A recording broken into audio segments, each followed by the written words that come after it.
welcome to another conversation about graduate school admission. Here we talk about everything graduate school and scholarship, fellowships, and admission. So I'm here to help you get your admission or to help your admission ready. So make sure you subscribe to this channel because I talk about everything you need to know about graduate school admission. So today, have you been applying and getting rejections? I'm here with good news for you. Here I come. Because the information I'm going to be giving you today are very specific to your situation, and after learning what you're going to learn in this video, it's going to change. The story is going to change. So if you have been applying and not getting responses, or you have been rejected, or you're not getting funding, or maybe you don't even know how to go about the admission process, today's information is for you. So today I'll be talking about common mistakes you are making. You probably are making in your graduate school application, or the common mistake you should not make when you are applying to graduate school. So I'll be giving you this idea. So before we go, if you have not subscribed, make sure you do that. Like and comment. It's gonna really help me. It's gonna help this video to reach out to more audiences and boost my morale.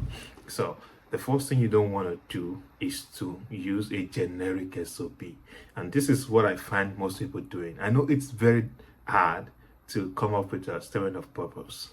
You just maybe you're applying to 20 schools or a lot of schools, and you just don't want to keep going through the headache of writing SOPs and writing SOPs. So you might be tempted to write use one SOP for all your applications, which don't make that mistake, please.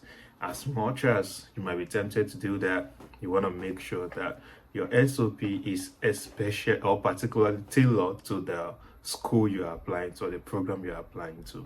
Don't use one SOP to apply to two schools. In fact, it's as serious as that. So it's just like applying for a job. You don't want to use one CV to apply to all the jobs. It won't work. It's not going to be effective. So don't use generic SOP. Make sure your SOP is tailored to the program you are applying to. It's tailored to the school. It is specific to the course you are applying to. Specific to the everything the school has to offer. So you want to make sure you do your homework and make sure your SOP is not generic. So make sure anytime you're sending out your application to any school, make sure the SOP is for that school. You want to read everything on the school website and do your homework and tailor your SOP to that school and that program. The second thing you don't want to do is not to plan your reference. You must plan for your referee. You don't want to get to that point. You know that you're going to need a reference letter from a professor or from your previous employer, whosoever is writing your reference for you. Most people do this mistake. Don't plan. It's important, as it is to, write your SOP, make sure you do everything correctly. It's important to think about who is going to write my reference, who is the most qualified person to do this. You don't want somebody who is totally out of the subject matter to be writing your SOP, writing your reference for you. It doesn't make sense. So if you are applying to a STEM program, for example, your professor should be someone in STEM that can talk about your abilities, not someone in arts or social sciences who cannot really talk about your abilities. So you need to plan who your reference is going to be and inform them ahead. Or I'm applying to this school, or I'm applying to these 5 schools, and send them your CV. Talk to them about your background, things that you have done, your accomplishments, so that they can include all this information in the reference they're writing for you. And the next thing I want to talk about today is not reading the admission requirement. I know it's very, sometimes clumsy to, think about reading these stuff, all the information on the website, but it is important. If you want to get the admission, you don't want to just submit your application without reading So read. You don't want to make that mistake of not reading the application requirement. It's important. CGPA they need, the if they require a test score, maybe a GRE or an IELTS or a TOEFL, you want to make sure the deadline for the submission, the deadline for the reference submission, you want to read all this information and make sure that you're well informed. And if there's anything you need clarification about, or maybe you need a waiver or a test score waiver, it's good when you read them. You can always email the school to ask for, clarification or adjustment or a waiver, as the case may be. So read. You don't want to make that mistake of not, going through the websites or the program website, as the case may be. Another thing I want to talk about is waiting for deadline before submitting your application. Don't do that. Don't make that mistake. Some people are used to the idea of waiting until if the deadline is Saturday, they want to submit the application on that day. You are used to submitting an assignment on the exact deadline date. It's not a good thing. People who submit the application on the deadline have limited opportunity to get admitted. So you want to submit your application early. It means that you are serious, you've done your homework, and you are very prepared. So they look at all these things. Most graduate programs look at all these things, and they consider people who submit earlier before they consider people who submit late. So people who submit late, maybe they have applied to other schools and they are not really interested in that school. Maybe it's their third option or something like that. So don't make the mistake of submitting your application late. Make sure everything is ready, you are well prepared.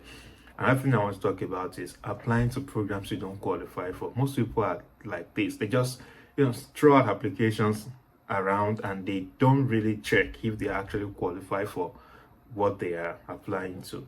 There is always a program out there that best fits your background, that best fits your qualification. Those are the things you want to look out for, not just randomly throwing an application. So don't submit applications to programs you don't qualify for. Read the program website, the admission requirements, see that you qualify for it, see that the professors in the department match your background, and maybe there are professors in the school that are doing something related to what you want to do.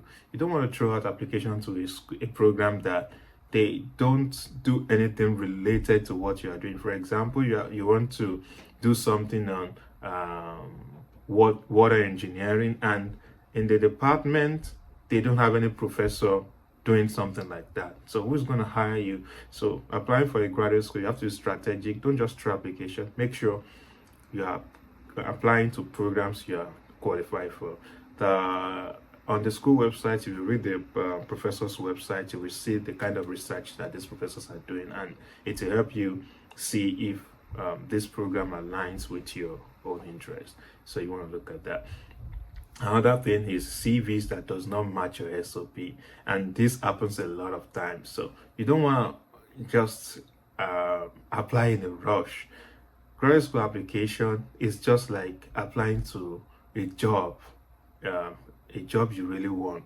You don't just want to be lackadaisical about it. You want to be very strategic and very serious about it. So don't make sure everything aligns. Your LinkedIn profile, your if you have an OSIT account, or a ResearchGate account, or whatever you are putting in your SOP should match your CV. Sometimes when these people are reviewing your application, they tend to ask the question, why you said this in your SOP, why is it not in your CV? Like maybe they are interviewing you and you said you have done this volume of work. Why is it not? We didn't see that in your CV. So these are a document that they use to decide your candidacy. So you want to make sure everything matches. So if you include something in your SOP, let it reflect in your CV. Let your SOP be a way to expand what you have written in your CV. So everything should match. So you don't want to make that mistake. Another thing I want to talk about is you are applying to multiple schools at the same time. As much as you are encouraged to apply to a lot of schools, encouraged to apply to as many schools as possible, to cast your net upon the waters, it's not effective. It's just like saying you're looking for a job and you're just throwing out applications here and there, you won't get a job that way. The best way to go about it is to do your homework and find the programs that matches your background. Maybe 5 programs. Maybe you have looked at 5 schools and they are excellent. Out of 20, streamline it to like 5 and make sure, or 3, and make sure that these programs are well tailored to your background, to your CV and your experiences, and you have higher chances of getting admission that way rather than just applying randomly. It will not be effective. You'll be tempted to use the same SOP, you'll be tempted to use the same CV, you'll be tempted to, just repeat the things that you have used for another school, which will not be effective. So avoid applying to just multiple schools at a time. Do your homework. Make sure the schools you are applying to, you have done your research, you have maybe contacted the school, you have read everything they need in the school, and you see that it actually matches your background. That is the best way to go about it and ensure that you are going to have a shot at the admission. Another thing I want to talk about is not tailoring your CV and SOP to the program's focus. I know it sounds like what I've talked about before, but this is different. Some people, they make the mistake of not tailoring that CV or their SOP to the program's focus. The program have some programs will tell you the kind of tracks they have.